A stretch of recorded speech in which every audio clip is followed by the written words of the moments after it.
All right, Ricky Butterworth, or it might be Cindy Butterworth, says, where do you stand on the Great Reset the Liberals are planning on introducing? Well, let me just say that, first of all, what is this Great Reset? Pierre Poilievre, the federal conservative finance critic, recently raised concerns about this, and then he was attacked by some in the media and by the Liberals for supposedly circulating conspiracy theories. Well, the Great Reset is actually the name of a book by a very prominent advocate of it. His name is Klaus Schwab. He sent me a copy. I guess he sent one to probably every government leader around the world.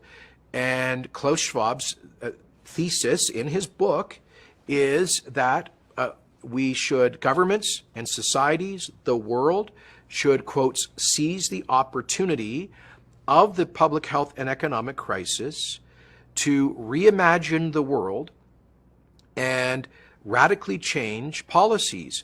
Now, in what ways? I would describe it as a grab bag of left-wing ideas for less freedom and more government, for more government intervention, for policies that would, I think, create massive poverty, particularly energy policies that he is advocating. So Klaus Schwab, by the way, is the president and founder of the World Economic Forum, also known as the Davos Summit. I call it the biggest gathering of global hypocrites in history. It's a little ski village in Switzerland, and every, I think, February, a couple of thousand super rich people, a lot of billionaires, millionaires, global CEOs, and politicians fly into Davos, men with hundreds of private airplanes. They go into Switzerland, and they spend a week basically lecturing the rest of the world, including especially working women and men, about how they should reduce their carbon footprint.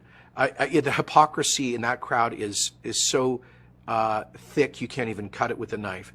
And so, no, I'm not going to be taking any policy direction from Klaus Schwab or his ilk. And what I find offensive, look, the so-called Great Reset is not a conspiracy theory.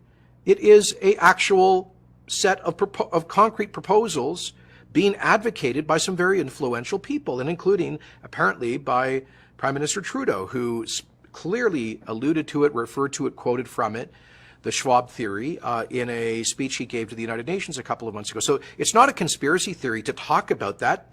Those are the folks advocating it. And I think it's perfectly legitimate for democratically elected leaders, for me to say, heck no, we're not going to exploit or take advantage of a crisis to advance a political agenda. So no, it's not a conspiracy, and nor is it a conspiracy theory. I think it's just very distasteful and regrettable that influential people would explicitly seek to take advantage of a crisis like this to advance their own political vision and values.